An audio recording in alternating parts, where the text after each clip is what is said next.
ಧಾರ್ಮಿಕ ಕ್ಷೇತ್ರಗಳಿಗೆ ಬಂದಾಗ ಧರ್ಮಸ್ಥಳಕ್ಕೆ ಬಂದಾಗಲೂ ಕೂಡ ಈ ಭಾವನೆ ಬರುತ್ತೆ. ಅಂದ್ರೆ ಅಲ್ಲಿ ಭಕ್ತಿ ಜೊತೆಗೆ ಒಂದು ನ್ಯಾಯ. ಅಂದ್ರೆ ನನಗೇನೋ ಒಂದು ಅನ್ಯಾಯ ಆಗಿದೆ ಅಂತ ಆದಾಗ ಆ ಕ್ಷೇತ್ರದಲ್ಲಿ ಭಗವಂತ ನನಗೆ ನ್ಯಾಯ ಕೊಡಿಸ್ತಾನೆ ಅನ್ನೋ ನಂಬಿಕೆ. ಆದ್ರೆ ಇಲ್ಲಿ ಅದು ತದ್ವಿರುದ್ಧವಾ ಅಂತ ಹೇಳಿ ರಾಮನಿಗೆ ನ್ಯಾಯ ಕೊಡಿಸುವ ಸಲುವಾಗಿ ರಾಮ ಭಕ್ತರು ಹೋರಾಟವನ್ನ ಮಾಡಿದ್ರು, ಸಂಘರ್ಷವನ್ನ ಮಾಡಿದ್ರು. ಒಂದು ಲೆಕ್ಕದ ಪ್ರಕಾರ 3 ಲಕ್ಷಕ್ಕೂ ಅಧಿಕ ಮಂದಿ ಪ್ರಾಣವನ್ನೇ ಕಳ್ಕೊಂಡ್ರು ಅಂತ ಹೇಳಿ. ಇದು ಸಾಮಾನ್ಯವಾಗಿ ಇದು ವಿಶೇಷವಾದ ಸಂದರ್ಭ ಇದು. ಇದನ್ನು ಬೇರೆ ಯಾವುದೇ ಸಂದರ್ಭ ಅಥವಾ ಬೇರೆ ಯಾವುದೇ ಕ್ಷೇತ್ರಕ್ಕೆ ಹೋಲಿಕೆ ಮಾಡುವ ಅಗತ್ಯ ಇಲ್ಲ. ಇದು ಪ್ರತ್ಯೇಕವಾದಂಥ ಒಂದು ವಿಚಾರ. ಇಲ್ಲಿ ಇಷ್ಟುವರೆಗೆ ನಡೆದದ್ದು ಇತಿಹಾಸ, ಇನ್ನು ಮೇಲೆ ನಡೆಯುವಂಥದ್ದು ವಾಸ್ತವಿಕತೆ. ಇದರ ಜೊತೆಗೆ ರಾಮ ಮಂದಿರ ಆಯಿತು, ಕಾಶಿ ಹಾಗೆ ಮಥುರಾ ಕೂಡ ಆಗಬೇಕು.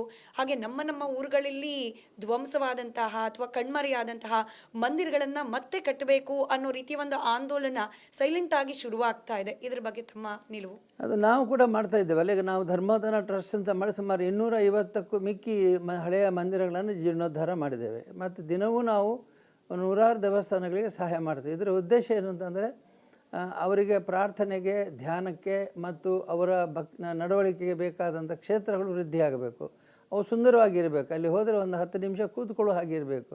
ಅದು ಬಿದ್ದು ಅಂಗಹೀನತೆಯಿಂದ ಅದು ನಲಗಬಾರದು. ಸಂಪೂರ್ಣ ಆರೋಗ್ಯದಿಂದ ಇರುವ ಒಬ್ಬ ಮನುಷ್ಯ ನೋಡಿ ಹೇಗೆ ಸಂತೋಷ ಆಗ್ತದೆಯೋ ಹಾಗೆ ಒಂದು ಮಂದಿರ ಸಂಪೂರ್ಣವಾಗಿ ಇದ್ದರೆ ಅದು ನೋಡಲಿಕ್ಕೆ ಸಂತೋಷ ಆಗ್ತದೆ. ಆ ರೀತಿ ಆಗಬೇಕು ಅನ್ನೋದು. ಅದರಲ್ಲಿ ಸರಿಯಾದ ರೀತಿಯಲ್ಲಿ ನಮ್ಮ ಎಲ್ಲ ಕ್ಷೇತ್ರಗಳನ್ನು ಅಭಿವೃದ್ಧಿಪಡಿಸೋದು, ಸುಂದರವಾಗಿ ಇಡಿಸೋದು. ಇದು ಬೇರೆ ಧರ್ಮಗಳನ್ನು ತೊಂದರೆ ಕೊಡೋದಲ್ಲ. ಅವರಿಗೆ ಯಾವ್ದು ನಮ್ಮ ಕ್ಷೇತ್ರ ನಾವು ಬೆಳವಣಿಗೆ ಮಾಡ್ತಾರೆ.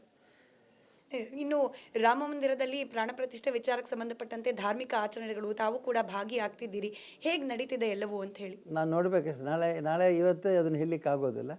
ನಾಳೆ ಸಂದರ್ಭವನ್ನು ನೋಡ್ಕೊಂಡು ತಿಳ್ಕೊಳ್ಬೇಕು. ನಿಮ್ಮ ನಿರೀಕ್ಷೆ ಏನಿದೆ? ಯಾಕಂದ್ರೆ ಭವ್ಯವಾಗಿದೆ ಮಂದಿರ, ಎಲ್ಲರೂ ಕೂಡ ಕಾತರರಾಗಿದ್ದಾರೆ. ಜನಸಾಮಾನ್ಯರಂತೂ ಯಾವಾಗ ರಾಮಲಲ್ಲನನ್ನ ದರ್ಶನ ಮಾಡ್ತೀವಿ ಅನ್ನೋ ಕಾತರತೆ. ಸೊ ಈ ಭಾವನೆ ಅಂದ್ರೆ ಇಡೀ ದೇಶವೇ ಒಂದು ರೀತಿಯಲ್ಲಿ ಕಾತರವಾಗಿ ಕಾಯ್ತಾ ಇದೆ ನಾಳಿನ ಮುಹೂರ್ತಕ್ಕೋಸ್ಕರ. ಇಂತಹ ಭಾವನೆ ಇಡೀ ದೇಶದಲ್ಲಿ ಹಬ್ಬದ ಸಡಗರ. ಹೌದು, ಅದು ಆ ರೀತಿಯ ವಾತಾವರಣ ನಿರ್ಮಾಣ ಆಗಿದೆ.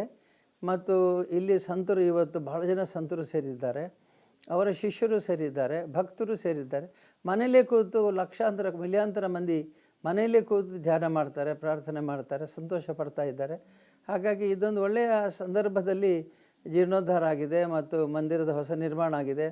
ರಾಮನ ಮೇಲಿನ ಭಕ್ತಿಯ ಏಕಾಗ್ರತೆ ಹೆಚ್ಚುತ್ತಾ ಇದೆ. ಹಾಗಾಗಿ ಇದು ಒಳ್ಳೆಯ ಲಕ್ಷಣ ಅಂತ ಅನ್ನಿಸ್ತದೆ. ರಾಮನ ಕ್ಷೇತ್ರ ಹೆಚ್ಚು ಪ್ರಖ್ಯಾತಿಯನ್ನ ಪಡೆದ್ರೆ ಅಥವಾ ಪ್ರಚಲಿತಕ್ಕೆ ಬಂದ್ರೆ ಶೈವರು ಶಾಕ್ತರು ಅವ್ರನ್ನ ಹಿಂದೆ ತಳ್ದಂಗೆ ಆಗುತ್ತೆ ಅನ್ನೋ ರೀತಿಯ ವಾದ. ಎಲ್ಲರ ರಾಮ ಆಗ್ಬೇಕು ಅನ್ನೋದು ಎಲ್ಲರ ಆಸೆ ಕೂಡ, ಆಕಾಂಕ್ಷೆ ಕೂಡ. ಸೊ ಸಬ್ಕೆ ರಾಮ್ ಆಗ್ತಾ ಇದ್ದಾನ ಇಲ್ಲಿರುವ ರಾಮ ಅಂತ ಹೇಳಿ ಇದು ನನಗೆ ಯಾವ ದೃಷ್ಟಿಯಿಂದ ನೋಡಿದ್ರು ಸರಿ ಅಂತ ಅನಿಸೋದಿಲ್ಲ. ಯಾಕೆಂದರೆ ನಮ್ಮ ಹಿಂದಿನ ಶೃಂಗೇರಿಯ ಶ್ರೀಗಳು ಹೇಳ್ತಿದ್ರು, ವಾಸುದೇವನಿಗೂ ವಾಮದೇವನಿಗೂ ಸುಮದ ವ್ಯತ್ಯಾಸ ಅಂತ. ಅಂದರೆ ಒಂದು ಹೂವಿನಷ್ಟೇ ವ್ಯತ್ಯಾಸ ಅಂತ. ಹಾಗಾಗಿ ಇದು ಸೃಷ್ಟಿ ಮಾಡಬೇಕು ಅಂದರೆ ಸಮಸ್ಯೆಗಳನ್ನು ಸೃಷ್ಟಿ ಮಾಡ್ಬೋದು. ಇಲ್ಲದಿದ್ದರೆ ಇದು ಶೈವರಿಗಾಗಲಿ ಅಥವಾ ಬೇರೆ ಪಂಚಾಯತದಲ್ಲಿ ಮಾಡುವಂಥ ಯಾವ ಇತರ ಭಕ್ತರಿಗೂ ಇದನ್ನು ತೊಂದರೆ ಇಲ್ಲ. ಅವರವರ ಗ್ರಾಮ, ಈಗ ಸಣ್ಣ ಗ್ರಾಮದಲ್ಲಿ ಸಣ್ಣ ದೇವತೆ ಇರ್ತಾಳೆ ಒಬ್ಬಳು, ಅವಳನ್ನು ನಾವು ನಗಣ್ಯ ಮಾಡುವಂಗಿಲ್ಲ. ಅದು ಮಲ್ಲಮ್ಮ, ಮಂಚಲಮ್ಮ ಅಥವಾ ಪುಟ್ಟಮ್ಮ ಏನೇನೋ ಹೆಸರಿನಿಂದ ಕರೀತಾರೆ ಅದನ್ನು.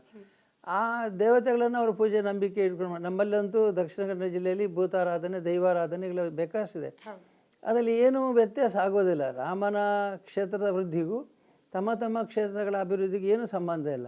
ನಾವು ಕೂಡ ಪೂರಕವಾಗಿ ಆ ಕ್ಷೇತ್ರದ ಬೆಳವಣಿಗೆಗೆ ಪ್ರಾರ್ಥನೆ ಮಾಡ್ತೇವೆ.